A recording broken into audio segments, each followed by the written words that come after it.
प्रभाग कार्यालयाशेजारीच अनधिकृत मार्केट, आमदार प्रशांत ठाकूर करणार का कारवाई?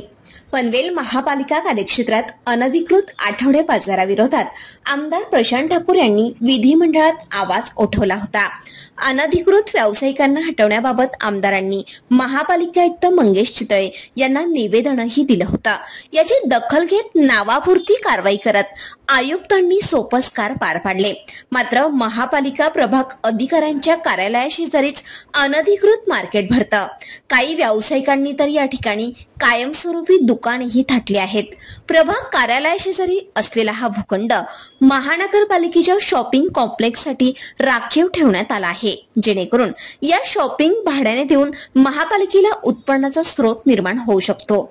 परंतु तत्पूर्वीच या ठिकाणी महापालिकेची किंवा बांधकाम विभागाची कोणतीही अधिकृत परवानगी न घेता मार्केट सुरू झालंय। यापैकी काही गाळे कायमस्वरूपी थाटण्यात आले आहेत। महापालिका प्रभाग कार्यालयाशेजारीच हे मार्केट असल्यामुळे आमदार प्रशांत ठाकूर पुन्हा आक्रमक होतील का? फक्त सूचनांचे निर्देश देणारे आयुक्त मंगेश चितळे याबाबत आता तरी ऍक्शन मोडवर यावेत अशी मागणी होत आहे। Bureau report, Konkan news, Panvel.